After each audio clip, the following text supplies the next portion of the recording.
Eh bien, salut à tous les amis, c'est Bavez, j'espère que vous allez bien car moi comme d'hab ça va super. Alors aujourd'hui on va tout simplement se retrouver pour aller reviewer l'épisode numéro 7 de Dragon Ball Daima. Comme d'habitude on va aller tout simplement reparler de l'épisode en long, en large et en travers, on va soulever les différents points importants de l'épisode. Si incohérence il y a, on va soulever pourquoi c'est une incohérence, etc. S'il y a du bon, on en parle. S'il y a du mauvais, on en parle. Voilà, en vrai, c'est comme d'hab. On part tout simplement pour aller reviewer l'épisode. L'épisode commence simplement, on s'est arrêté la dernière fois. Donc, pour rappel, sur le crash justement du vaisseau que Kibito, Vegeta et Piccolo devaient utiliser pour aller dans le royaume des démons. L'épisode commence avec Bulma qui est en train de tout simplement vérifier le pourquoi du comment le vaisseau a cessé de fonctionner. Elle remarque simplement que c'était la pièce qu'elle avait substituée, vu que concrètement elle explique qu'il s'agit d'un matériau qui ne se trouve pas sur Terre, et avec le peu de temps qu'elle a, elle a essayé de faire un substitut, on va dire entre guillemets de basse qualité. C'est pas dit comme ça dans l'épisode, mais on peut comprendre ça comme ça.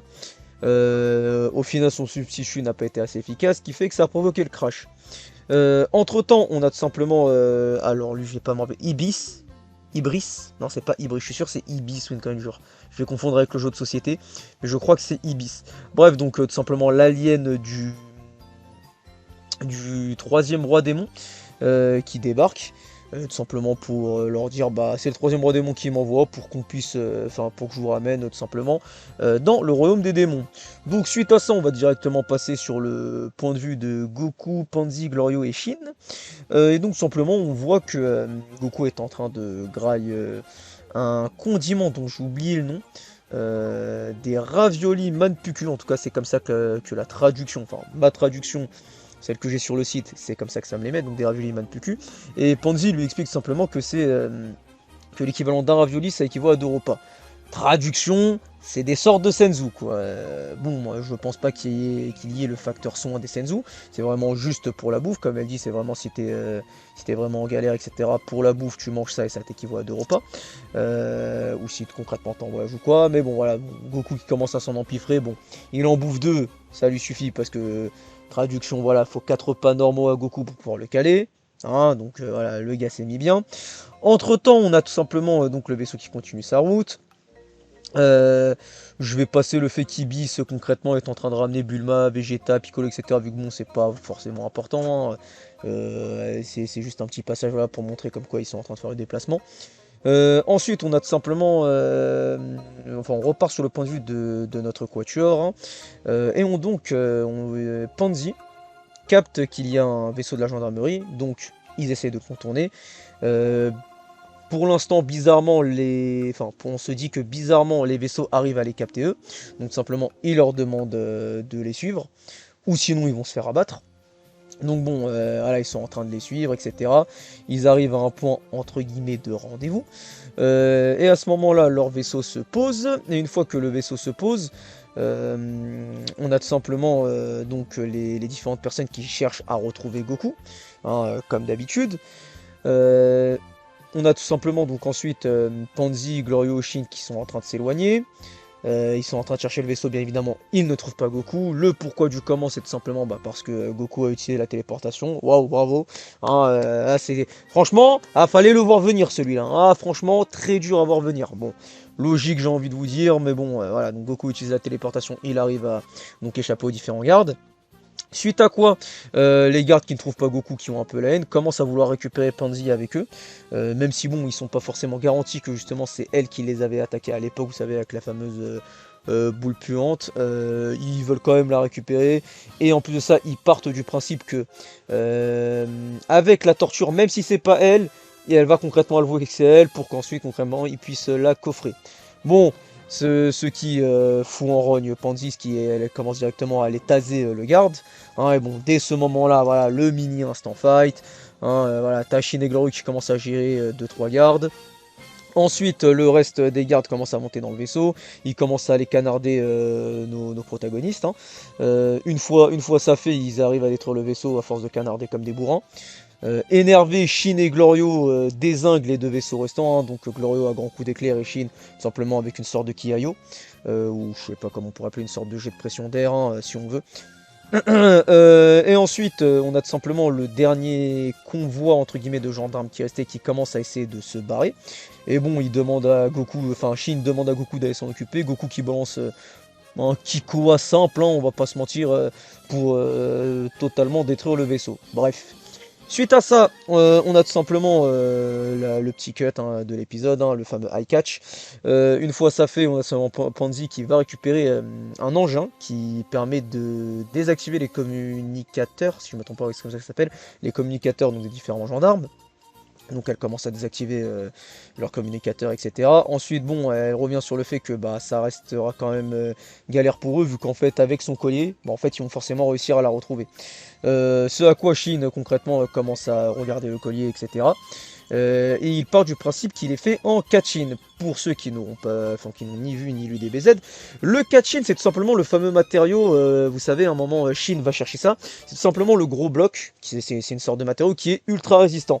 Et c'est justement ce que, enfin, à un moment, il le donne à Goku justement dans Dragon Ball Z pour qu'il le balance sur Gohan et Gohan tente de le trancher. Et au final, ça casse l'épée et le vieux Kaioshin sort de l'épée grâce à ça. Enfin, de la Z-Sword.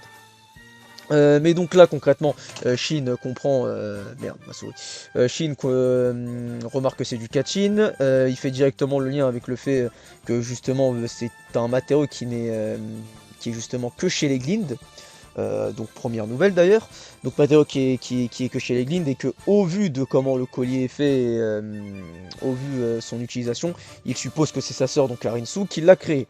Donc bon après à ce niveau là, concrètement il dit tout simplement à Pansy, tu veux que je te le retire? Pansy interloqué. Voilà, Shin commence à toucher le collier en Kachin. Et puis, il fait une sorte de pause bizarre en disant une phrase. Attends, c'était quoi déjà la phrase qu'il lâche ce bâtard? Pan, papa, pan. Il fait une phrase à la. Enfin, il lâche une gimmick à la Babidi un peu. Je crois qu'il dit pam, papa, pan, non? Qu'est-ce qu'il dit parapapan? Il dit une connerie du genre, bref. Je sais plus ce qu'il dit. J'ai juste envie. Non, pan, pacapan. Voilà, putain. Wouhou! Il fallait le trouver le truc. Bon, voilà, avec une pause à la con. Bref, il arrive à briser le collier. Donc voilà, à partir de là, Pansy qui est libre, etc. Donc nos protagonistes, d'ailleurs je l'ai pas dit, ils ont remarqué qu'il restait un vaisseau de la gendarmerie, donc ils comptent concrètement le prendre. Et d'ailleurs Shin qui nous révèle qu'il a un vrai nom, hein, que Shin c'est pas son vrai nom, hein, Shin c'est son nom d'extérieur. Son vrai nom ce serait Nahare, d'accord.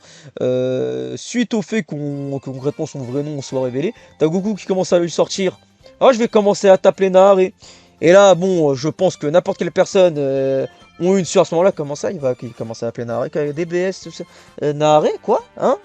Non, non, c'est pas possible. Et après, il se dit, oh non, en fait, c'est bizarre que je t'appelle Nahare, on va continuer sur Shin, c'est bien. Voilà, hein, donc, tu vois que quand même, hein, dans ces moments-là, Toei, ou en tout cas les personnes qui s'occupent du script, etc., ils sont malins, ils sont en mode, ah, vous pensez qu'on avait fait un truc illogique, et bah tiens, on le fait pas. Ce qui vraiment me réconforte sur le fait qu'à un moment, Kibito et Shin vont vraiment refusionner ensemble, hein, pour que comme ça, ce soit encore avec des baisses. Après, on verra, hein, c'est pas garanti. Oui, je sais que je reviens à chaque fois sur ça, mais quand même. Hein, quand je vois à chaque fois comment il joue avec Nobles, hein, avec Noku, il faut dire la vérité, en mode ouais, incohérence, eh non, tiens, je te la mets profonde, tu l'as pas vu. Je pense vraiment qu'ils vont la mettre à l'envers. Bref. Donc, il rentre dans le vaisseau de la gendarmerie. Glorio dit concrètement que oui, on aura besoin d'un nouveau code PIN vu que concrètement, bah, ils ont changé de vaisseau. Hein. Et Pansy lâche sort une sorte de radar. Bon, c'est pas un radar, c'est son communicateur à elle, quoi. Et elle appelle simplement un hacker qui est chez eux, qui s'appelle Peral. Je sais pas si je me trompe pas, ça c'est Peral. Et donc, bon, concrètement, elle lui dit, ouais, tu peux hacker le vaisseau où on est, je te donne 2-3 informations, et puis tu me le hack, tu me donnes le code PIN. Il lui lâche le code PIN qui est 1022 de tête. Donc suite à quoi, tout simplement, ils ont le code PIN, ils partent du principe que c'est bon, ils vont pouvoir voyager auprès de Maître Warp et tout, sans que ce soit trop galère pour eux. Donc à ce niveau-là, ils s'en foutent. Donc ensuite, leur voyage continue. On repart simplement sur le point de vue donc, de Vegeta, Bulma, Piccolo, Kibito et Ibis d'ailleurs. Et on a tout simplement le roi qui dit à Ibis, ouais bah ramène-les auprès de leurs amis. Donc bon, ce à quoi, bon, après avoir marchander le fait d'avoir une pizza aux asticots. Oui, c'est dégueulasse, mais bon, on est dans le monde des déons. Donc il a tout simplement monnayé son service contre une pizza aux asticots. Donc voilà. Ensuite, on repart sur nos quatre autres protagonistes. Et donc, ils vont tout simplement aller voir le fameux Tamagami. Hein. Donc, le Tamagami qui d'ailleurs lui protège la boule à 3 étoiles. Donc, le gros avec son marteau. Et donc, concrètement, Glorio lui indique que c'est un combat en un contre un. Voilà. Il demande à Goku, ouais, est-ce que t'es chaud pour le combat? Il dit, ouais, franchement, j'ai envie. Mais juste avant, j'ai envie d'aller te bouffer. J'ai envie d'aller bouffer et aller au shot. Bon voilà, donc ensuite il va s'exécuter. On va rapidement passer sur les trucs, hein. Il va tout simplement bouffer des sortes de brochettes japonaises, hein, des dango de tête. En plus ça il le dit comme ça en japonais, mais dans la traduction que j'avais personnellement c'était marqué ravioli. Bon, alors que les dango ça n'a rien à voir, c'est vraiment des sortes de grosses boules rondes, qui peuvent avoir plusieurs couleurs d'ailleurs, mais pas forcément, mais bref. C'est je vais dire un casse-dalle japonais, oui, une sorte de snack japonais. Mais bref, donc suite à ça, on a tout simplement voilà, Goku qui va bouffer, qui va au shot. Et à la fin de l'épisode, on a tout simplement Goku qui part défier le Tamagami. Le Tamagami qui concrètement lui dit bah préparons-nous à nous battre. Voilà, ça finit sur Goku avec une pause avec le Nyoibo. Qui franchement, la pause j'ai bien aimé, c'était assez stylé, mais bon, voilà. Et donc concrètement, à partir du prochain épisode, on va avoir de la vraie action. Parce que bon, faut dire un truc, là, les 6 derniers épisodes. Hein, bon, on va pas peut-être compter le premier et le deuxième, mais sinon les autres épisodes c'était toujours Goku, bon vas-y Glorio, Shin si tu veux, etc. Mais contre des personnages, mais tu sais qu'en fait avec un doigt ils peuvent les gérer. Ils sont là, ils mettent des coups de pied, ils mettent des coups de bâton, normalement. Non, non, c'est juste pas au niveau. Là, on t'a teasé les Tamagami, ça fait déjà, bah, au total là ça va faire 7 épisodes. J'espère vraiment que le Tamagami va faire en sorte que Goku te claque au moins un SCJ3. Hein, me dis pas qu'il va faire tout le combat en normal et qu'il va le finir en SCJ.